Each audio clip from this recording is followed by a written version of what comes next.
Hari ini saya rencananya mau bawakan topik tentang berlindung. Ini saya share screen dulu ya. Nama budaya semuanya. Ya, topik yang mau saya share hari ini adalah tentang berlindung.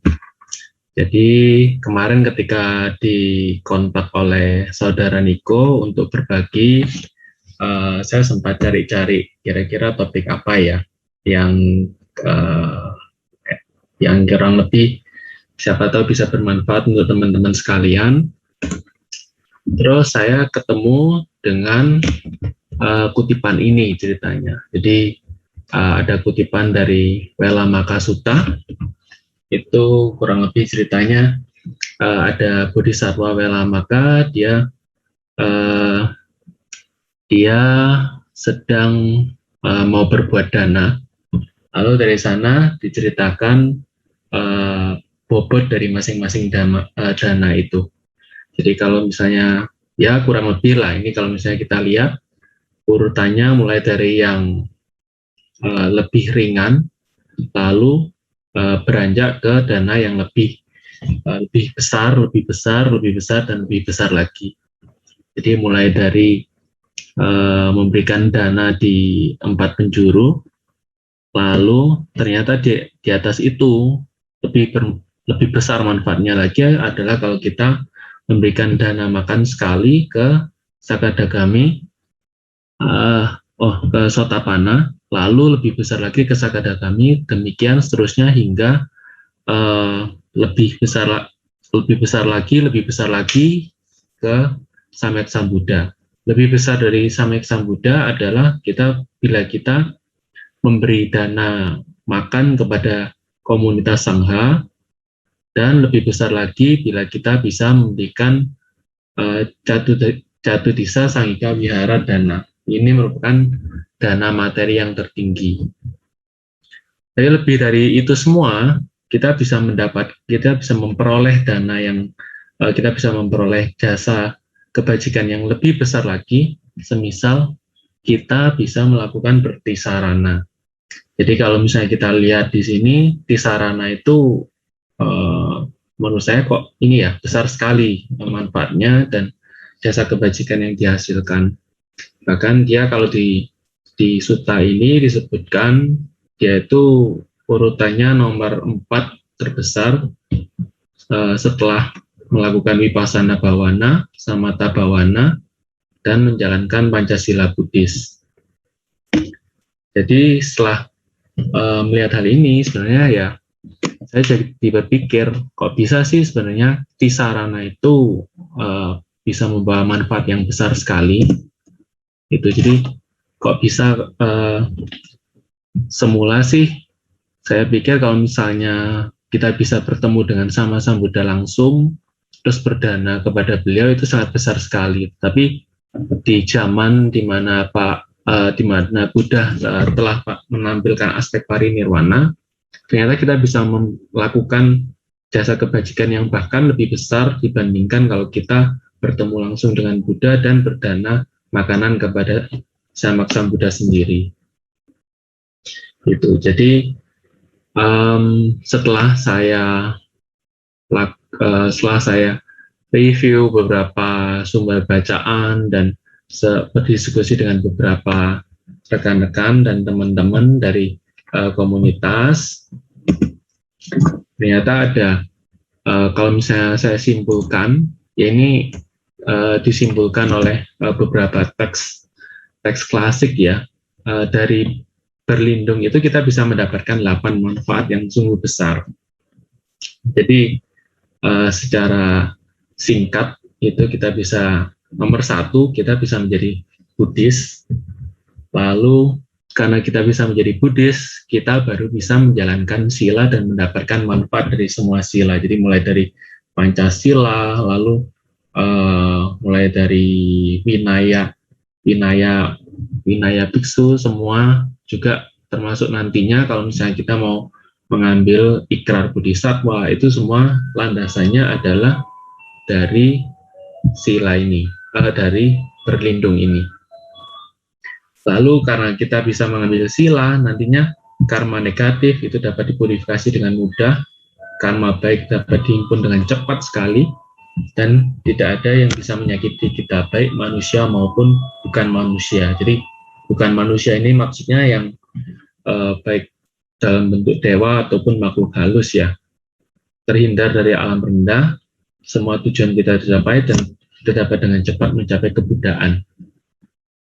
Jadi terutama di masa-masa sekarang di mana sedang pandemi gitu ya ceritanya, kita kan kalau misalnya dulu awal pandemi itu ketakutannya orang-orang itu terutama kalau yang sudah berusia, kalau misalnya dia berusia rawan terkena penyakit dan dia rawan meninggal. Tapi ternyata sekarang yang bisa meninggal itu nggak cuma orang tua aja yang kena penyakit ini, bahkan anak-anak yang usia 20 tahun itu juga bisa meninggal. Jadi sebenarnya dengan kondisi kayak gini, kita juga perlu berpikir, kira-kira kalau misalnya kita meninggal, itu kita nanti bebas alam rendah nggak sih? Bisa nggak sih kita kayak terlahir di manusia lagi? Atau jangan-jangan malah terlahir di kondisi yang lebih tidak kondusif untuk kita berlatih dharma. Nah ini kalau misalnya kita go through satu-satu manfaatnya, itu yang pertama, kalau misalnya kita berlindung dengan benar, maka kita bisa serta-merta menjadi Buddhis. Jadi ini kita spontan menjadi Buddhis ketika kita sudah bisa berlindung. Bisa dibilang gerbang masuknya kita sebagai Buddhis ini ya sebenarnya dari berlindung ini. Jadi bukan kadang kan banyak orang yang bertanya-tanya, kenapa kok, apakah Buddhis itu gimana toh? Gitu. Dia jadi Buddhis itu gimana? Apakah dia berbuat baik baru jadi Buddhis, atau dia ngefans sama Buddha, Bodhisattva, dia jadi Buddhis, atau dia suka pai-pai, suka ngeliatin gambarnya, misalnya gambarnya Buddha, gambarnya Arahat, atau gambarnya Bodhisattva, dia bisa jadi Buddhis. Nah ini kalau menurut teks-teks klasik itu kita bisa menjadi Buddhis kalau kita sudah bisa memunculkan mentalitas berlindung dengan benar. Gitu. Dan menjadi Buddhis ini menurut saya sih ini ya manfaatnya sih besar sekali gitu. Jadi dengan kita masuk dalam Buddhism, kita bisa memperoleh banyak sekali manfaat. Salah satunya adalah ini, kita bisa menerima sila. Sila ini kalau misalnya kita terima, jadi dengan dasar tisarana itu kalau kita menerima sila, maka sila ini secara otomatis bisa membantu kita create karma baik gitu. Jadi kalau misalnya contoh paling mudah kan menjalankan Pancasila. Pancasila itu semuanya isinya tentang penghindaran. Jadi kalau misalnya kita melakukan penghindaran, misalnya kita melakukan penghindaran membunuh gitu, dengan tidak melakukan itu saja kita sudah menghimpun karma baik gitu. Jadi karma baiknya kita itu istilahnya secara pasif dia bakal bertambah terus-menerus selama kita menjaga sila kita. Nah, salah satu syarat terpenting untuk menerima sila itu landasannya ya berupa bertrisarana itu. Jadi selama kita bisa berlindung, lalu kita menerima sila dari Bante, maka kita selama itu juga sila kita terus aktif memberikan manfaat-manfaat dan karma baik kepada kita. Ini manfaat kedua dari 8 manfaat. Nah, yang ketiga, ini yang terkait karma negatif. Jadi karena dengan berlindung ini kita bisa mendapatkan sila, lalu dengan berlindung dengan benar juga kita juga berlindung pada objek-objek yang sangat bajik sekali. Karena kita berlindung pada objek yang sangat bajik sekali, karma negatif kita itu dapat dengan mudah sekali dipurifikasi gitu. Ini salah satu contoh. Jadi di teks disebutkan, di teks Siksa Samucaya ya, ini kompendium latihan-latihan itu disebutkan ada salah satu kisah Dewa Putra itu ada satu dewa putra dia maunya meninggal gitu. Kalau para dewa itu kan dia bisa tahu kalau dia mau meninggal, dan sebenarnya dia juga bisa ada gambaran lah kalau misalnya dia meninggal itu nanti dia jatuh ke alam yang mana, apakah dia jatuh ke alam yang lebih rendah atau yang lebih tinggi. Nah ceritanya waktu itu dewa putra yang ini dia ketika mau meninggal itu dia tahu oh dia nanti jadi jatuhnya di alam hewan jadi babi gitu. Nah karena itu dia jadi sedih oleh temannya sesama dewa putra. Nah temannya ini bilang kamu kalau misalnya ingin terhindar dari alam rendah paling gampang yaitu berlindung gitu. Jadi karena sebelum meninggal Dewa Putra yang mau jadi babi itu tadi dia kan merasa takut ya, jadi dia berlindung pada Triratna. Setelah berlindung, nah ketika dia meninggal temannya itu dia cari temannya Dewa Putra yang tadi kasih saran dia cari. Nah ini temanku ini lahir di mana? Kok saya cari-cari kok gak ketemu ini? Dia beneran jatuh ke alam rendah nggak nih? Gitu. Waktu cari di alam rendah di mana dia nggak ketemu. Terus kan ternyata Dewa Putra tersebut consult lah sama dewa yang lebih senior. Nah itu diberitahu, oh temanmu itu nggak akan kamu cari itu nggak akan ketemu karena dia terlahir di alam yang lebih tinggi gitu. Karena dia terlahir di alam lebih tinggi, kamu nggak bisa nemu gitu kalau nyari dia. Nah jadi ini semua ya didapat karena Dewa Putra tersebut pada momen kematiannya dia berlindung kepada Triratna. Lalu manfaat yang berikutnya, manfaat yang keempat ya ini. Jadi karma yang baik itu dapat dengan mudah dihimpun. Gitu. Jadi kalau tadi karma buruk dapat dengan cepat dipurifikasi, nah ini karma baiknya dapat dengan mudah dihimpun. Sebenarnya dua hal ini, dua yang barusan ini karma baik dan karma negatif ini bisa dibilang ada saling bergantung ya, saling terkait. Sebab kalau misalnya kita purifikasi karma negatif, pasti kita juga otomatis mengakumulasi karma positif gitu.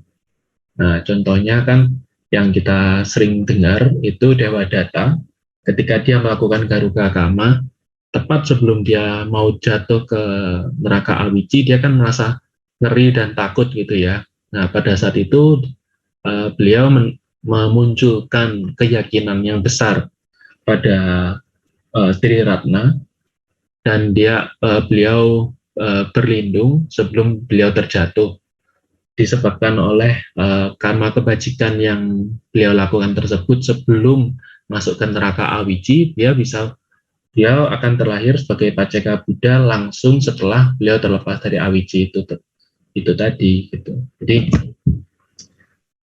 kok bisa kayak gitu ya? Itu sebenarnya kalau menurut teks ini Paramita Samasa ini karma baik kita dalam berlindung itu kalau misalnya diwujudkan dalam materi gitu, itu luas jumlahnya itu sangat banyak sekali, sangat luas sekali, bahkan melebihi 3 alam dan samudra-samudra gitu ceritanya.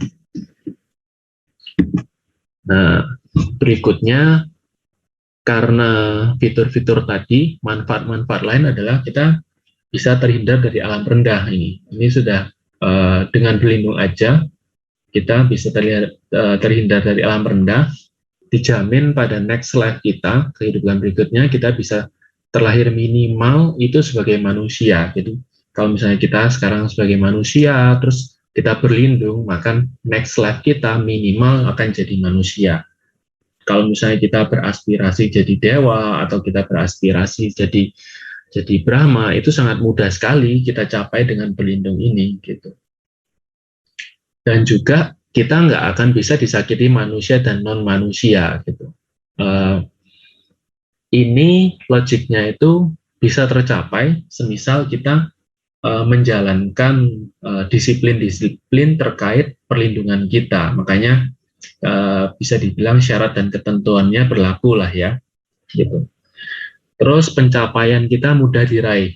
Pencapaian ini bisa pencapaian yang sifatnya duniawi ataupun yang adi duniawi. Jadi semisal kita ingin mencapai arus kesucian, itu mudah diraih. Semisal kita ingin mencapai bumi marga bodhisattva, itu juga bisa diraih dengan pelindung ini gitu.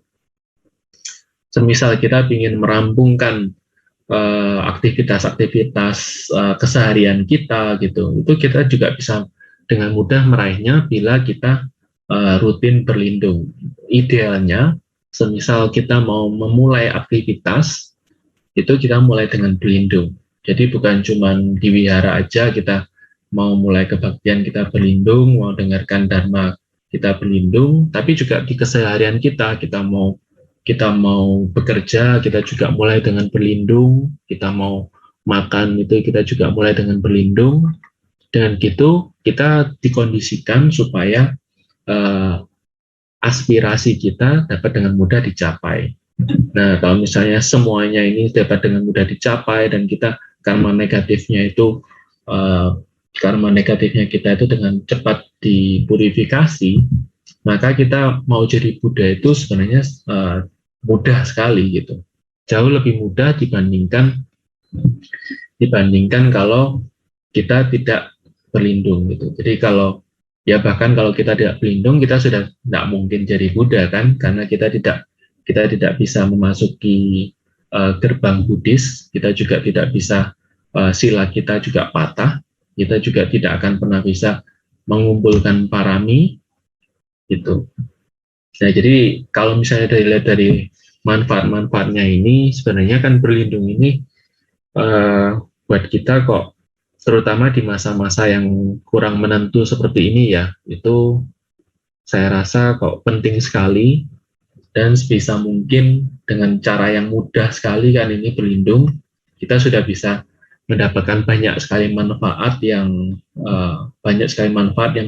bisa memberikan kita jaminan lah gitu. Jadi baik jaminan kalau misalnya kita melakukan keseharian itu kegiatan apapun, kita bisa mendapatkan kemudahan dan kesuksesan. Lalu ketika kita meninggal pun kita juga mendapat jaminan tidak jatuh ke alam rendah gitu. Jadi untuk saya sih ini kok bagus sekali lah ya untuk kita jalankan. Nah, untuk bisa berlindung dengan mendapatkan manfaat-manfaat tersebut di atas, ada beberapa hal yang perlu kita perhatikan gitu. Jadi selain kita lakukan juga sering, itu satu hal, dan yang kedua adalah kualitas dari mentalitas seperti sarana kita itu juga harus diperhatikan gitu.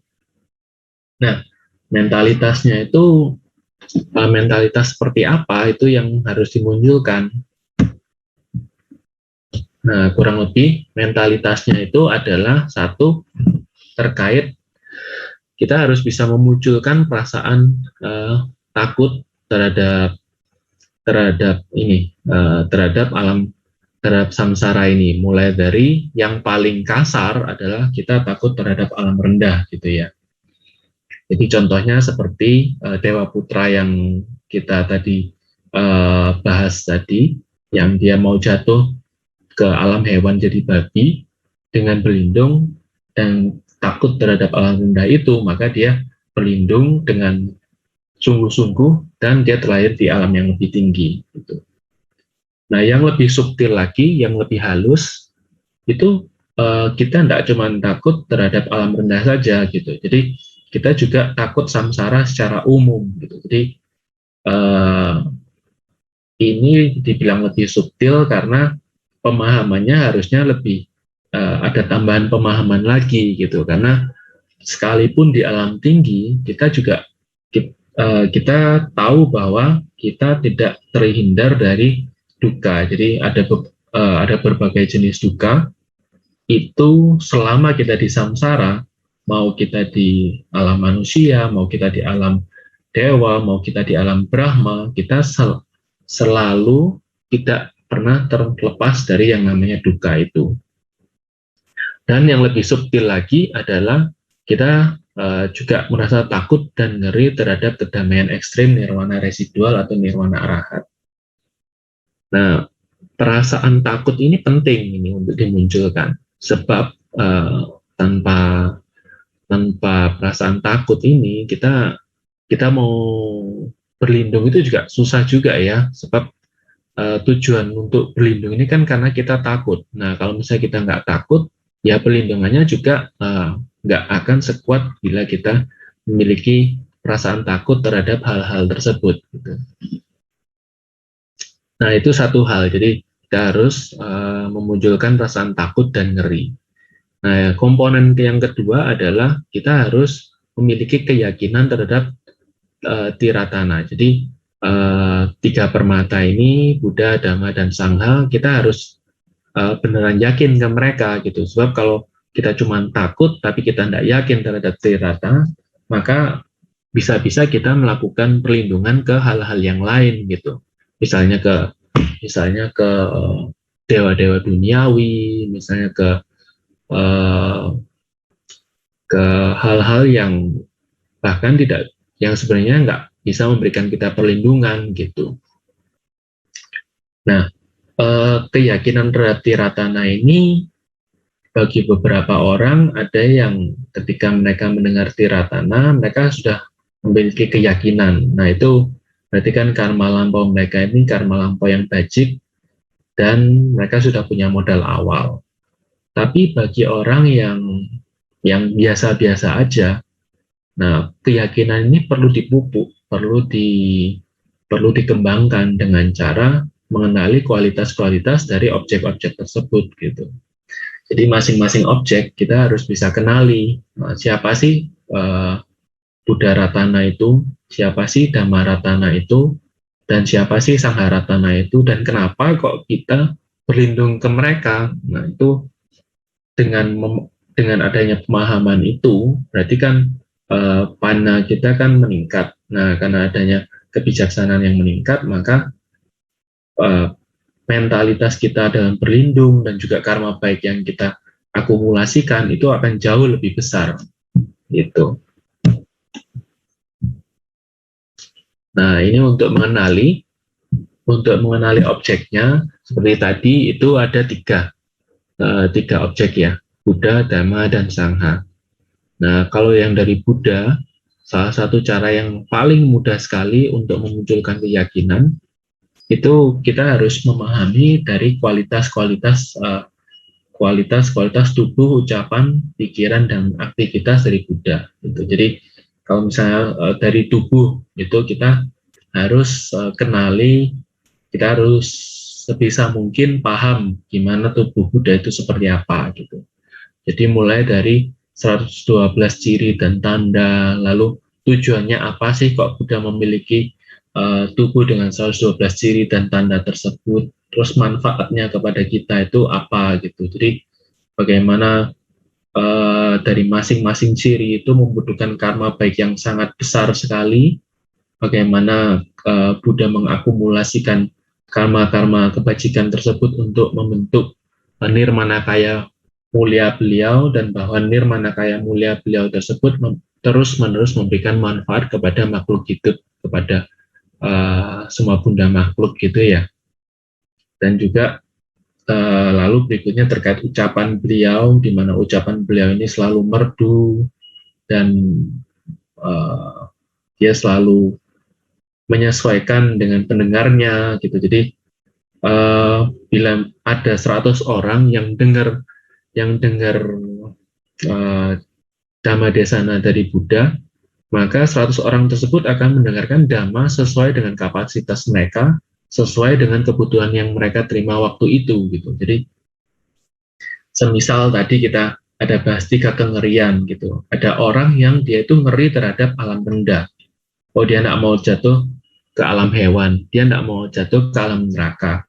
Jadi ketika Buddha berdhamma desana, yang didengar orang itu adalah bagaimana caranya supaya mereka tidak terjatuh ke alam rendah gitu.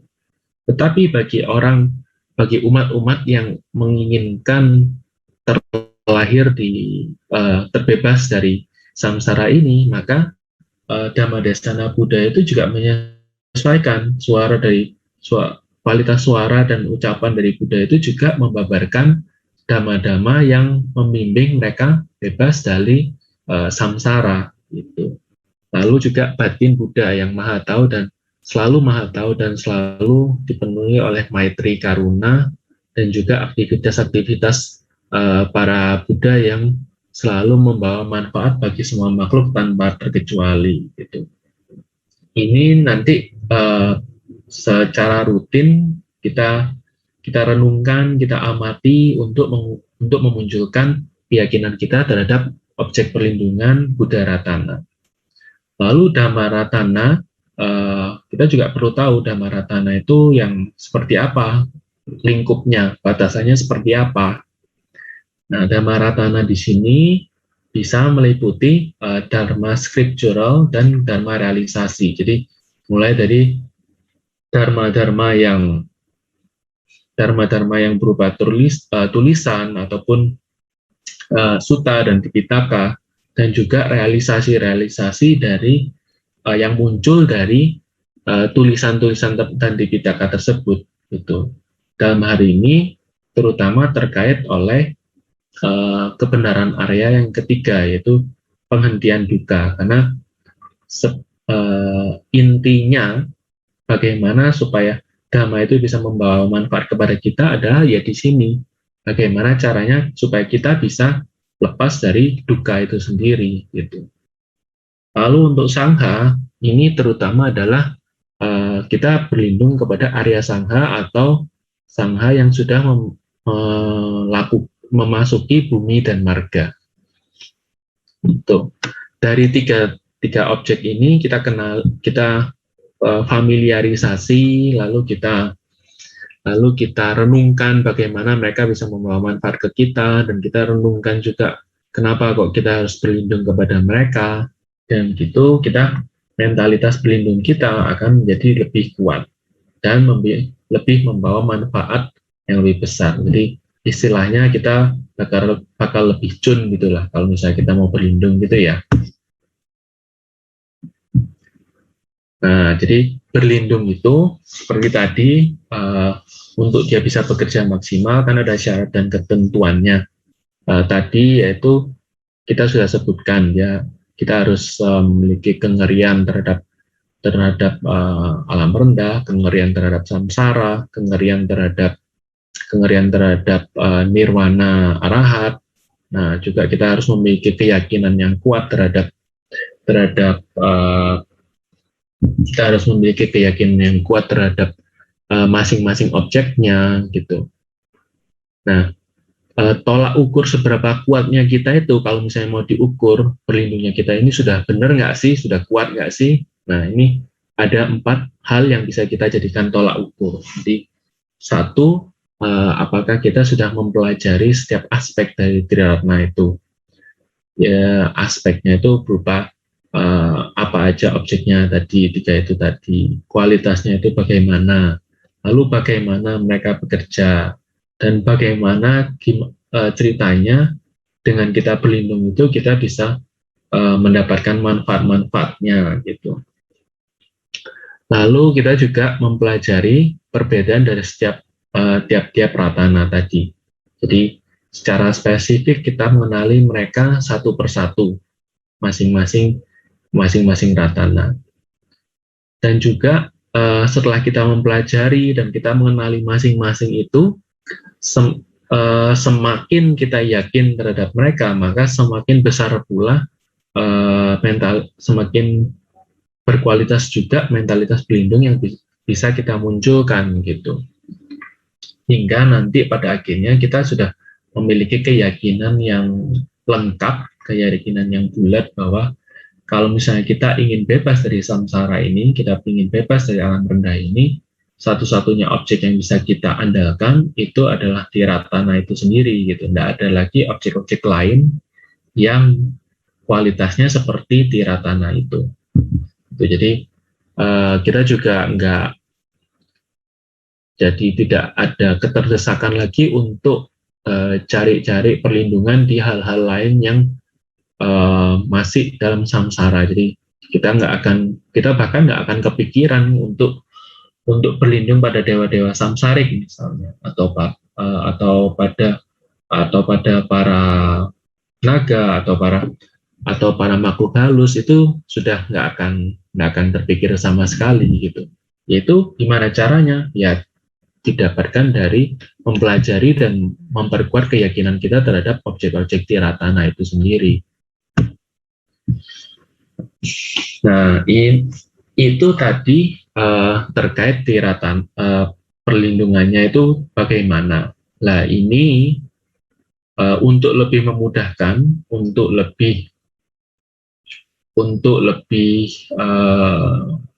memperkuat kisarannya kita, itu sebenarnya ada rumus-rumus yang sudah dipakai sejak zaman dahulu, berupa dalam bentuk komitmen-komitmen spesifik yang menyertai kegiatan di sarana kita gitu. Jadi semisal kita sudah pergi sarana, sebenarnya kita memiliki kewajiban. Nah, kewajiban ini fungsinya nanti adalah untuk membantu supaya di sarananya kita tidak merosot gitu, dan juga membantu memastikan kita mendapatkan 8 manfaat yang kita sebutkan di depan tadi. Jadi ini ada terbagi jadi dua macam komitmen. Nah, komitmen yang ada adalah yang spesifik terkait masing-masing objek tiratana, dan yang satunya terkait komitmen-komitmen umum yang harus dilakukan. Nah, kalau yang spesifik itu dia disebut spesifik karena komitmen ini melekat ke masing-masing objek tiratana. Jadi kalau misalnya dilihat, kita melakukan 3 tindakan pantang dan 3 tindakan pelaksanaan. Nah, 3 ini masing-masing berkaitan terhadap objek Buddha, Dhamma, dan Sangha, diurutkan dari nomor atas itu. Jadi kalau yang pertama, pantang yang pertama tidak bertumbuh pada selain Buddha, itu terkait komitmen spesifik terhadap Buddha. Jadi maksudnya di sini adalah kita tidak lagi berlindung pada figur-figur dewa-dewa samsarik. Pelaksanaannya terkait Buddha Ratana adalah kita harus melihat semua figur Buddha sebagai Buddha itu sendiri. Jadi kalau misalnya kita punya representasi dari Buddha dalam bentuk apapun, apakah itu dalam bentuk cetak atau dalam bentuk rupang, itu kita munculkan keyakinan bahwa itu adalah Buddha. Buddha itu sendiri yang hadir, yang ada bersama dengan kita gitu. Itu terkait komitmen spesifik terhadap Buddha Ratana. Terkait Dhamma Ratana, kita berpantang untuk menyakiti makhluk lain. Gitu. Ini sebenarnya komitmen tidak menyakiti makhluk lain ini adalah salah satu sebab yang membuat kita tidak bisa disakiti oleh manusia dan non-manusia yang disebutkan di manfaat berlindung tadi. Gitu. Jadi kalau kita secara aktif menghindari menyakiti makhluk lain, maka otomatis karma buruk untuk disakiti oleh makhluk lainnya kita juga pelan-pelan akan habis gitu, dan tidak akan ditambah dengan karma buruk yang baru. Jadi dengan demikian kita bisa terhindar dari disakiti oleh makhluk lain. Nah, itu terkait hal yang pantang terkait Dhamma Ratana. Terkait pelaksanaannya, kita harus menghargai teks Dharma. Jadi teks Dharma itu baik itu parita ataupun nama Buddha ataupun nama dari sutta, itu kita lihat sebagai benda yang suci, benda yang berharga. Kenapa kok dia berharga? Karena dengan kita melihat dia sifatnya sendiri berharga karena dapat memberikan kita manfaat-manfaat yang besar, dapat menghindarkan kita dari alam rendah, dan dapat membawa kita keluar dari samsara secara keseluruhan. Jadi setiap kali kita melihat teks-teks Dharma, kita munculkan pemikiran seperti itu. Dengan demikian, secara otomatis kita akan menghargai teks Dharma itu sendiri gitu. Contoh konkret dari tindakan menghargai teks Dharma yaitu kita menghindari meletakkan teks Dharma itu di lantai atau di tempat-tempat yang kurang bersih gitu ya. Jadi diletakkan di bawah atau di tempat yang kurang pantas, itu kita hindari sekali. Jadi semisal kita melihat ada teks dharma yang terjatuh atau kotor, nah, kita bisa bersihkan lalu kita letakkan teks dharma tersebut di tempat yang pantas, misalnya tempat yang tinggi atau di altar gitu. Lalu itu yang terkait Dharmaratana. Terkait Sangharatana, kita pantang untuk bergaul dengan yang tidak bajik. Jadi yang tidak bajik di sini itu maksudnya terutama sekali orang-orang yang memusuhi Buddha Dharma dan memusuhi Tiratana secara khusus gitu. Jadi kadang kalau misalnya kita ketemu orang-orang yang dengan pandangan memusuhi Dharma, terutama bagi kita yang pemula, sebaiknya dihindari. Sebab cara pandang mereka itu kalau misalnya kita tidak cukup karma baiknya, kita tidak cukup pemahamannya, kita bisa hanyut terbawa oleh pandangan mereka, dan hal ini akan melemahkan perlindungan mentalitas perlindung kita.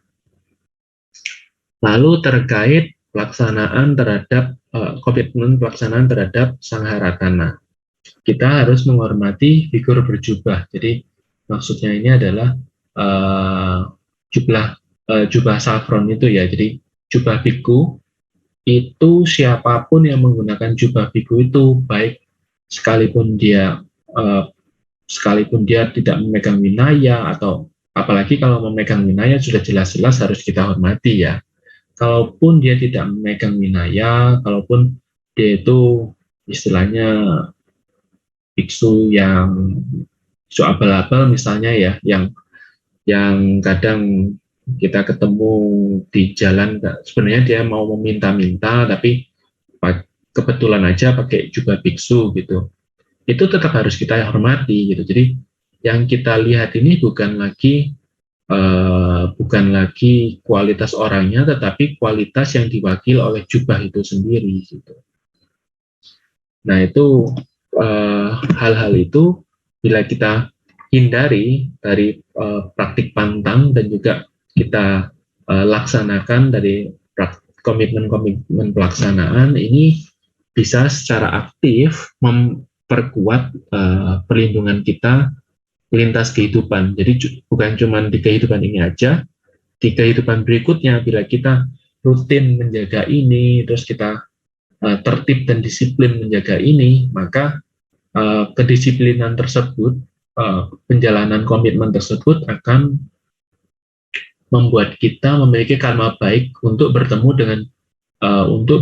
dengan Tiratana lagi di kehidupan kita yang berikutnya gitu. Jadi kehidupan ini aman, next life, satu kehidupan berikutnya kita itu aman juga, karena kita bisa ketemu dengan Buddha Dharma, dan karena next life kita bisa ketemu dengan Buddha Dharma, next life-nya lagi kalau kita berlindung lagi di kehidupan berikutnya, maka kita juga aman gitu. Jadi setiap kehidupan kita amankan secara bertahap. Dalam kehidupan ini kita mengamankan next life. Next life itu kita bertemu Buddha Dhamma, berlindung lagi, kita amankan lagi next life-nya kita. Jadi demikian seterusnya sampai kita mencapai kebuddhaan sempurna Anuttara Samyak Sambuddha. Gitu. Jadi tautan sebab akibatnya itu akan terus terjaga. Kita akan terus berada dalam perlindungan Buddha Dharma kalau kita menjalankan komitmen-komitmen terkait perlindungan kita ini. Nah, berikutnya adalah komitmen umum. Jadi komitmen umum ini kita harus mengingat kebajikan Tiratana secara terus-menerus, lalu mengingat kebaikan Tiratana dan mempersembahkan makanan dan minuman terbaik kepada Tiratana. Ini juga salah satu cara di mana kita bisa menghimpun karma baik dengan mudah sekali. Sebab kan kita pasti sehari akan makan entah 2 kali, 3 kali, 4 kali, atau 5 kali. Nah, setiap kali kita makan, sebelum kita makan, bagian yang terbaik kita persembahkan kepada Buddha, Dharma, dan Sangha. Dengan demikian kita kegiatan makannya kita pun itu menghasilkan karma baik yang sangat besar sekali. Lalu juga berikutnya adalah komitmen memberikan semangat kepada orang lain untuk tetap berdisarana dan mengingat manfaat-manfaat pelindung. Ini manfaat pelindung itu adalah yang 8 tadi itu ya. Itu kita ingat idealnya 3 hari di pagi hari dan 3 hari di malam hari. Lalu berlindung sebelum melakukan aktivitas, dan juga kita tidak boleh meninggalkan perlindungan itu, kita tidak boleh meninggalkan perlindungan tiratana itu walaupun kita bercanda. Itu juga bercanda pun itu tidak boleh kita tinggalkan. Bahkan dibilang sekalipun bila kita harus bertaruh nyawa, kita harus tetap menjaga mentalitas berlindung kita kepada tiratana itu. Nah, jadi sebenarnya dari ini dengan mempelajari dari berlindung ini, saya jadi teringat dari salah satu quotes dari guru saya, Lama Zopa Rinpoche. Beliau mengatakan sebenarnya dengan berlindung aja kita itu bisa terbebas dari berbagai macam ketakutan gitu. Mulai dari ketakutan yang sifatnya sementara, misalnya takut sakit atau takut disakiti atau takut banyak hal lah. Misalnya takut terkait masalah finansial, sampai ke ketakutan yang sifatnya lintas kehidupan dan bahkan lepas dari samsara ini. Jadi ketakutan terhadap alam rendah, ketakutan terhadap siklus samsara yang tidak yang kelihatannya tidak berakhir ini gitu. Jadi hal-hal mulai dari yang duniawi dan adi duniawi itu sebenarnya bisa kita bereskan kalau misalnya kita bisa berlindung dengan tepat gitu. Jadi dengan berlindung itu juga harapannya kita bisa menunjukkan keyakinan bahwa kita itu tidak akan pernah sendiri gitu. Jadi kita ini sebenarnya terus dalam naungan tiratana. Jadi terus dalam naungan Buddha Ratana, Dhamma Ratana, dan Sangha Ratana. Walaupun mungkin kita tidak bisa mengakses langsung atau melihat langsung ke objek perlindungan kita itu. Sekalipun kita tidak bisa melihat mereka secara langsung, sebenarnya para Buddha Bodhisattva itu terus berada bersama kita dalam jumlah yang tidak terhitung banyaknya, dan mereka akan terus-menerus membantu kita bila kita mengandalkan mereka dalam perlindungan kita.